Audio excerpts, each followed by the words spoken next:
Рахмет әріптестер, қайырлы таң қадірлі көрермен. Жыршы, өнер зерттеуші, филология ғылымдарының кандидаты, Ықылас атындағы Халық аспаптар музейінің директоры Олжан Байбосынова Алматы студиясында. Олжан, қош келдіңіз. Бүгін музейде Алтай, Тарбағатай өңірлерінің ән күй мұрасынан концерт өтпекші. Толығырақ өзіңізден білсек. Бүгін музейдің концерт залында Алтай, Тарбағатай ән күй мұрасы деп аталатын дәстүрлі музыка концерт өтеді. Жалпы біздің, өзіңіз жақсы білесіз, біздің ән күй жыр мұрамыз өзі мектепке бөлінетін. Соның бірі осы қазіргі таңда біздер айтып жүрміз, бөлек алып, осы Алтай, Тарбағатай өңірі деп. Алтай, Тарбағатай өңірінің өзінің ерекше дамыған ән күй мұрасы бар. Соны бүгінгі біз концертімізде соны көрсетпекпіз. Жалпы келешекте де осы әрбір мектепке арналған осылай дәстүрлі музыка концерттері өтпек. Әрі қарай сол арқа әншілік күйшілік мұрасы, одан кейін жетісу әншілік күйшілік жыршылық мұрасы, одан кейін сыр бойы, одан кейін жаңағы батыс өңірінің ән күй мұрасы, Маңғыстау өңірінің ән күй жыр мұрасы деген сияқты сөйтіп өзі бір 7 мектепке бөліп сондай бір әрқайсысына бір сондай концерт арнамақшымыз. Яғни сол жерде жаңағы концертімізде тек қана ән күйімізді орындап қана қоймай, яғни сол жайында кеңірек айтуды ұйғарып отырмыз. Қазіргі таңда біздің көрермендеріміз бұл біздің дәстүрлі музыкалық концерттерімізден кішкене шөліркеп қалған деп. Өйткені көп жерде біз қазір осы біздің дәстүрлі музыкамызды анда-санда тыңдағанымыз болмаса, көп тыңдай бермейміз. Еуропада тұрақты ұйымдастырылып келе жатқан әйел жыраулар атты дүниежүзілік жобаға тұрақты қатысып келесіз. Тағы қандай жобаларға шақырту алдыңыз? Еуропада көптеген осы халықаралық жобаларға бүгінгі күнге дейін қатыстым. Қазіргі таңда сол жаңағы Марко Поло ізімен деп аталатын сондай халықаралық жоба. Соның 2 концертіне мен қатысқан болатын, біреуі Тунисте, біреуі Ливанда өткен.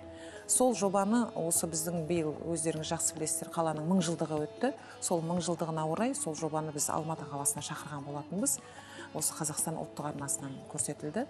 Сол халықаралық жоба біздің республика сарайында өте жоғарғы деңгейде өтті. Жалпы әлем халықтарына біздің өнерімізді өз жерімізде, өз елімізде насихаттау бұл үлкен қуанышты жағдай болды.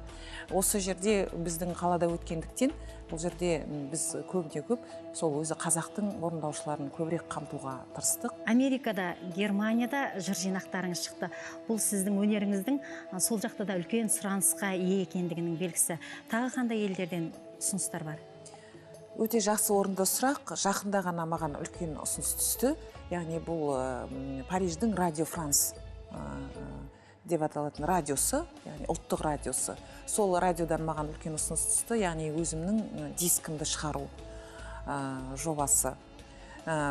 Сол осы қараша айында түсірілім тобы келмекші. Сол түсірілім тобы түсіріп, келесі жылы сол радиодан CD дискін шығармақшы. Яғни тек дискін шығарып қана қоймайды, яғни сол радиодан 6 сағаттық үлкен бағдарлама дайындамақшы. Яғни ол біздің тек мен ғана жайлы емес, ол жаңағы ұлттық біздің дәстүрлі музыкамыз, өнеріміз жайлы сондай 6 сағаттық бағдарлама дайындамақшы. Сөйтіп, ол презентациясын жасап, сол CD дискінің шығуының, содан кейін сол 6 сағаттық бағдарламаны халыққа ұсынатын болады. Қазақтың жыр термесімен сусындап өскен сыр өңірінің қызысыз. Барынша насихаттап та жүрсіз. Жыраулық өнері үшін тағы не істей алдыңыз? Осы мұражайға келгелі бері біздер осы біздің дәстүрлі ән күй жыр өнеріміз үшін үлкен бір іс бастап кеттік. Жалпы тек мен ғана емес, менің айналамда өнерпаздар Рамазан Стамғазиев, Ардақ Исатаева, Шолпан Даржанова сияқты сондай өнерпаздар барлығымыз бас қоса отыра, осы жерде біз мұражайда үлкен бір өзіміздің барынша мүмкіндігінше осы біздің әнімізге де, күйімізге де, жырымызға да бір үлесімізді қосайық деген сондай. Яғни тек орындаушы ретінде ғана емес, жалпы соған үлкен жанашыр ретінде соны яғни жоғын жоқтап бүгінгі күндегі мұңын мұңдаушымыз ғой енді. Сондықтан сол мұражайға біздер былтырдан бері көптеген осы өтіп кеткен тұлғалардың аспаптарын алғыздық. Олар Сәдуақас Балмағамбетов, Қазанғап күйін бүгінгі күнге жеткізуші, Жәнібек Кәрменов, Дәнеш Рақышев сияқты, сондай Уәли Бекенов, сол тұлғалардың аспаптарын мұражайға алып, мұражайға ресми түрде қабылдап, оны салтанатты түрде жаңағы өзінің тұғырлы орнына қондырып, сол адамдарға үлкен шығармашылық бір кештер арнап, үлкен бір жиындар жасауды үрдіске айналдырдық. Ән күй жыр мұрамыз өзіңіз жақсы білесіз болған. Бұл өнеріміз біздің өзі бір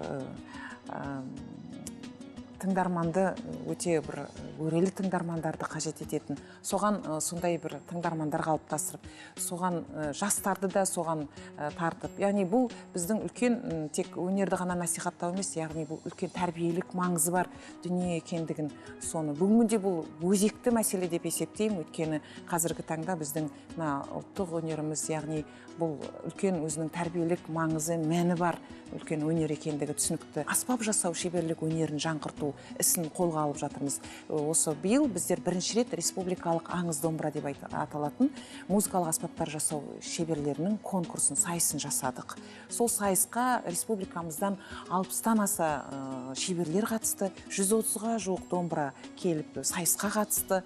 Сөйтіп, сол сайысқа қатысқан домбыралардың 12-сі жаңағыдай жүлделі орындарға ие болып, сол 12 домбыраны бүгінгі күнде біз мұражайға өзімізге алып, қазіргі күнде біздің мұражайдың экспозициясына қойылды. Осы жақында елбасының тапсырмасымен біз мұражайдың өзінен дәстүрлі музыка мультимедиалық орталығын аштық. Елбасының өзі келіп, ашып, сол біздің дәстүрлі музыка орталығымызды және өзінің домбырасын сыйлап, сондай бір үлкен мәртебеге ие болдық.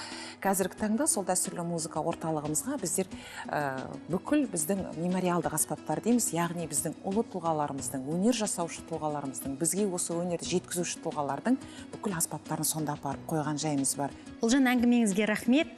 Сізге шығармашылық табыс тілейміз. Қолға алған істеріңіз сәтті болсын. Құрметті көрермен, сіздер жыршы, өнер зерттеуші, филология ғылымдарының кандидаты, Ықылас атындағы Халық аспаптар музейінің директоры Ұлжан Байбосыновамен жүздестіңіздер. Сөз кезегі астаналық әріптестерде. Ұлттық арнада кездескенше.